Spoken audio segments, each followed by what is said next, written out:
수질 분석 24번째 시간입니다. 이번 시간에는 BOD vs Time 모델, BOD가 시간에 따라서 어떻게 변하는가를 수식으로 표현하는 모델링에 대해서 공부하겠습니다.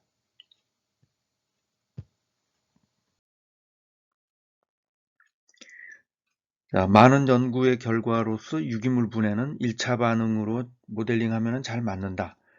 상당히 실용적이고 사실과 이론에 잘 맞습니다. 그래서 식을 쓰면은 이렇게 됩니다. dCdt는 kC라는 식으로 쓰게 되는데, 여기서 C는 생분해성 유기물의 양이죠. 유기물의 양인데, 그 BOD에서는 이것을 어떻게 측정이 되느냐 하면은 Ultimate BOD, 최종 BOD로 측정이 됩니다. 최종 BOD라는 것은 그 시간에 따라서 BOD를 측정을 하면은 이제 이렇게 해서 나중에 이제 더 이상 증가하지 않는 점근선의 값이 되죠.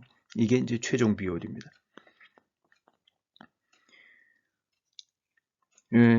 BOD로 말하면 최종 BOD고, 유기물로 말하면은 요만큼이 이제 생분해성 유기물을 분해하는데 필요한 산소의 양이 되는 거죠. 그래서 dCdt, 이건 BOD로 그리면 이렇게 되고, 생분해성 유기물로 그리자면은 타임에 대해서 이런 형태가 되는 겁니다. C가. 자, 그래서 이 dCdt는 kC라고 하는 미분 방정식을 적분하면은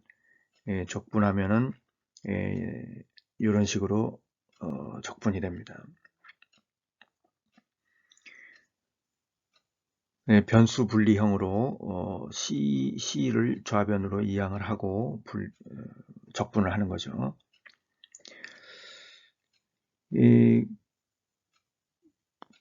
그런데 이 변수 분리형으로 DC over C를 적분하면 이거 lnC가 되죠. lnC가 되고 이쪽은 이제 K'이 되고, 그 다음에 적분을 하면은 상수가 더해집니다. 적분 상수가 더해집니다. 적분 상수라는 것은 무슨 의미를 가지느냐 하면은 이것은 이제 위에 미분계 식으로만 쓴 것을 미분 방정식이라고 하는데, 미분 방정식은 이렇게 그 기울기의 이 곡선의 기울기를 가지고 나타내는 겁니다. 기울기의 변화를 나타내는 거죠. 그런데 이런 그 커브가 동일한 기울기를 가진 커브들이 이렇게 무수히 많이 있을 수가 있습니다. 무수히 많이 있을 수가 있어요. 그러면은 이 모든 이 커브는 모두 동일한 미분 방정식으로 설명이 되죠. 그래서 이런 경우에 어느 특정한 해를 구하고자 할 때는 어느 한 점을 정해줘야 됩니다. 그 한 점이 뭐가 되느냐면, 여기서는 초기의 유기물 농도, 초기의 유기물 농도를 하나 정해주는 거예요. 그러면은 요 점을 통과하는 선을 특정하게 되죠. 그래서 이렇게 여러 개가 나오면은 그것은 일반해라고 하고, 이런 것은 이제 하나가 특수해로 확 특정이 되는 거죠. 그래서 이 적분 상수를 결정하기 위해서 한 점을 지정을 해주는데, 어떻게 정해주느냐 하면은 타임 제로일 때 농도를 L이라고 하는 것은 Ultimate BOD를 말합니다. 초기에 존재하는 그 유기물의 총량, 이게 이제 L이 되는 거죠. 그래서 초기 값을 하나 넣어주면은 그 다음에 그 어느 곡선인지 곡선을 특정할 수 있게 됩니다. 그래서 이 값을 대입하면은 여기 이 식에다가 이제 대입을 하는 거죠. 타임이 0일 때 C는 L이다. 이렇게 하고 나면은 컨스탄트가 ln L이 됩니다. 그리고 타임 T에서 C를 LT라고 표현을 하기도 합니다. L이라는 표현은 이 하수처리 공학에서 주로 쓰는 그 관용적인 기호입니다. 일반적으로 그 농도는 concentration의 약자로서 C를 쓰는데 하수처리 분야에서는 이것을 L, loading이라는 말에서 나온 그 L이라는 표현을 씁니다. 그래서 타임 t에서의 농도를 LT라고 한다면은 식은 최종적으로 이런 식으로 바뀌게 됩니다. 그러니까 요게 이제 그 적분상수죠. 적분상수를 대입을 해서 만들어진 식입니다.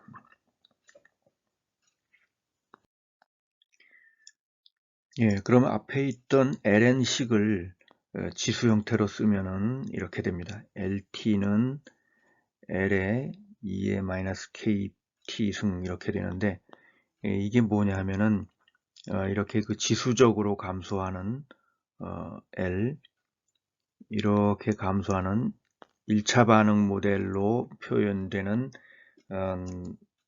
커브의 식이 바로 이 식입니다. 이 초기값이 L이고 그 다음에 이것은 이제 LT, 타임 T에서의 남아있는 값은 초기값의 2의 마이너스 KT 승 이렇게 되는 거죠. 자, 여기서 요 2의 마이너스 KT라고 하는 이 값은 0에서 1 사이의 값을 가집니다. 0에서 1 사이의 값을 그러니까 y는 2x 승 그래프를 보면은 이런 식으로 그려지죠.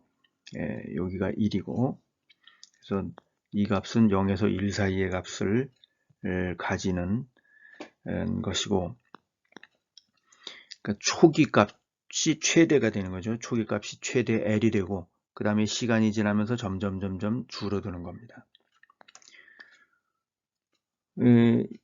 모델링에서는 2를 밑으로 하는 자연대수 2를 밑으로 하는 식을 주로 쓰는데 이 하수처리 공학 쪽에서는 전통적으로 이 상용대수를 주로 썼죠. 그래서 지금도 많은 그 공학 쪽의 책에서는 10을 밑으로 하는 그 모델을 사용합니다. 수질 모델에서는 다 2를 밑으로 하는 값을 씁니다. 근데 수처리 공학 쪽에서는 아직도 10을 밑으로 하는 상용대수를 쓰는 경우도 있습니다. 그래서 요 K와 K 값이 달라지게 됩니다. 2를 밑으로 하는 경우와 10을 밑으로 하는 경우 K 값이 달라져요. 2.303배가 되죠. 그래서 그 관계를 보면은 K는 K 프라임 나누기 2.303.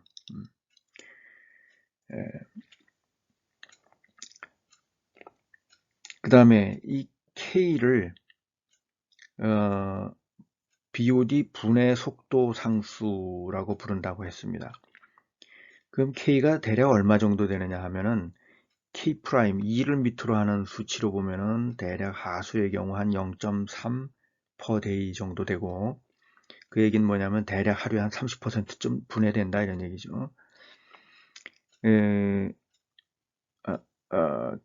그 다음에 K로 표현하면 한 0.13 per day 이렇게 됩니다.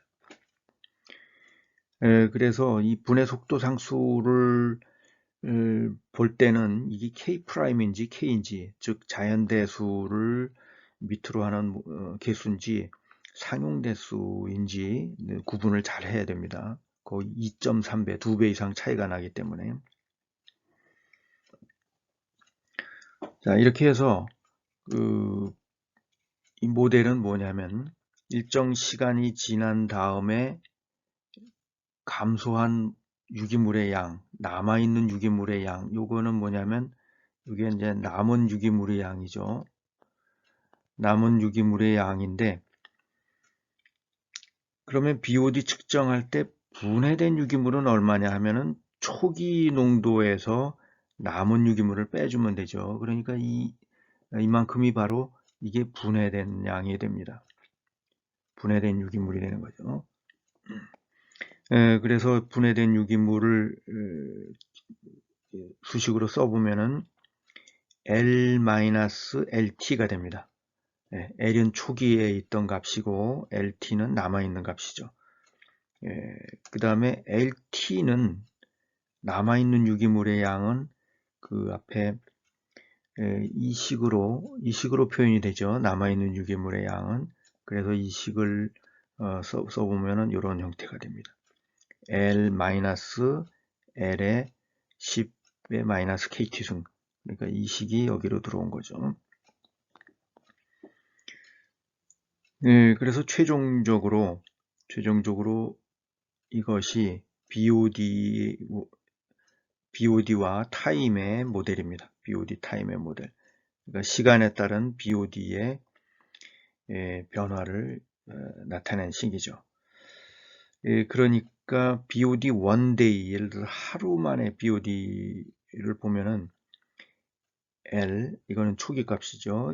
1-10의 마이너스 KT, 1K가 되는 거죠. T가 1이니까 1K가 되고, 이틀이면은 K의 2가 대입이 돼서 마이너스 10의 마이너스 2K가 되고, 5일이 되면은 1-10의 마이너스 5K가 되고, 이렇게 해서 BOD가 시간에 따라서 어떻게 변화하는가를 수식으로 나타내는 그런 모델이 만들어집니다.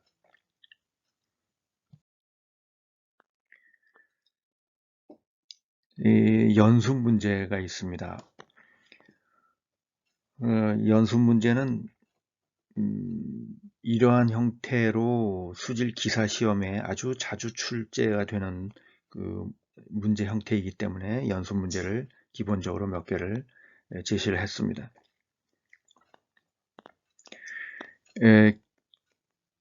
K가 큰 하수 시료는 보통 0.13, 또 낮으면 한 0.13, 높으면 0.15 뭐 이 정도 됩니다. 그래서 하수의 K 값이 한 0.15 정도 되고, 호수에서는 이게 좀 낮아집니다. 호수에서는 하수처럼 그 먹기 좋은 유기물들은 이미 박테리아가 다 먹어버렸고, 좀 먹기가 나쁜 유기물이 남아있기 때문에 떨어집니다. 자연수에서는. 자, 이런 경우에 이 두 가지 시료에 대해서 측정 시간에 따른 BOD를 구해라. BOD-T를 구해서 그래프로 나타내라.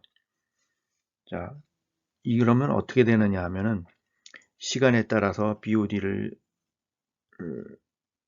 그리면은 이런 형태가 됩니다. 이런 형태가 되는데 K값이 작은 경우는 이렇게 되고 K값이 큰 경우는 좀 빨리 증가하고 나중에 가서 이제 같아지죠. 이 최종적인 값은 뭐냐면 이게 L이 되는 겁니다. 최종적인 값은. 그러니까 지금 그 ultimate BOD를 안 주었죠. 여기서 ultimate BOD를 안 줬는데 ultimate BOD L, 이건 뭐 가상의 그 수치를 넣으세요. 보통 가정하수에서는 100 BOD가 100mg per liter 정도 되니까 한 100mg per liter 이 정도로 생각을 하고, 그러면은 이제 이 BOD 5일이면 한 뭐 이 정도 될 겁니다. 5일에 BOD는 얼마 정도 되는가, 이런 것들을 계산할 수가 있습니다. 또 다른 형태는 하수의 ultimate BOD는 대략 한 100mg per liter 정도이다. 이때 L을 준 거죠. 그러니까 L을 주고 이때 BOD를 계산해라. 그러니까 BOD 앞에 모델은 어떻게 되어 있냐면 L에 1-10의 마이너스 KT 이런 식으로 되죠. 그러니까 여기는 미지수가 뭐가 있냐면 LT는 뭐의 함수냐 하면은 L하고 T의 함수입니다. 그러니까 L을 주거나 T를 주거나 이 두 개의 LT를 주거나 이 세 개 중에 두 개를 알면 나머지 하나를 구할 수 있다는 거죠. 그러니까 이 경우에는 지금 L을 주었습니다. Ultimate BOD L을 주었고 LT를 구하라 이거죠. LT를 구하라. K를 주고,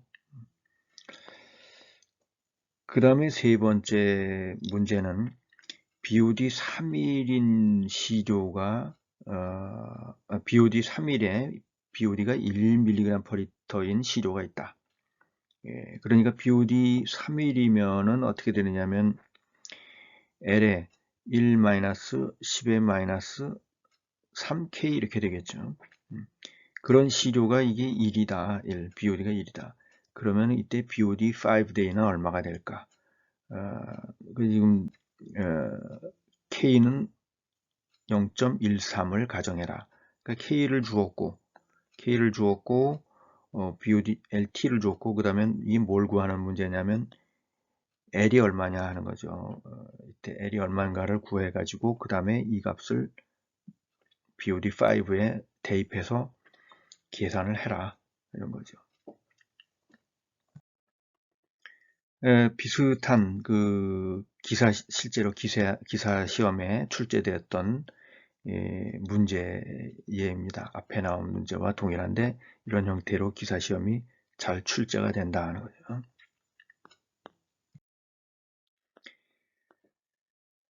그러면 BOD는 어떤 경우에 활용되는가를 잠깐 소개하겠습니다. BOD는 그 하천에 하수가 배출되었을 때 일정 거리를 흘러내려간 하류의 산소의 최소값이 나타나는 그런 현상이 나타납니다. 자, 이렇게 하천이 흘러가면은 여기에 이제 하수가 유입이 됩니다. 하수가 유입이 되면 하수가 유입돼서 이제 이렇게 퍼져나가죠. 퍼져나가는데 조금 아래에 보면은 조금 아래에서 가장 그 산소가 최저가 되는 지점이 나타납니다. 이때 이 산소가 얼마나 감소하는가 이것을 추정하는 데 이제 BOD가 사용이 되는 거죠. 최저가 됐다가 조금 시간이 지나면 이제 회복이 됩니다. 여기는 회복대라고 부르죠. 그런데 이때 그 BOD의 형태를 보면은 DO의 형태를 보면은 거리에 따라서 DO 형태를 보면 좀 그 아래로 처진 그래프의 모양이 보여요. 그것을 DO 세그 커브라고 부릅니다. 예, DO 세그 커브는 이런 형태로 나타나게 됩니다. 자, 여기가 이제 하수가 유입이 된 지점이죠. 하수가 유입이 된 지점이고 여기가 DO가 그 최저가 된 구간이 나타나는 거죠. 여기 보면은 탈산소계수라고 해서 K1이 0.3, K2는 이제 다 산소가 다시 하천으로 들어가는 대기 중으로부터 산소가 들어가는 속도를 말합니다. 그 다음에 여기 보면 L0라고 해서 BOD가 이제 얼마가 되는가 이게 나와 있죠. 여기 50 이렇게 되어 있는데 이게 50이 아니고 100점 되면 어떻게 되느냐 하면 커브가 이렇게 돼서 여기에 산소가 완전히 고갈된 곳이 나타나게 됩니다. BOD가 30 정도 된다 그러면 이제 훨씬 더 BOD 산소 감소가 적게 되죠. 이렇게 해서 그 BOD라고 하는 것은 이 산소를 예측하는 모델에서 사용하기 위해서 측정하고 하는 것입니다.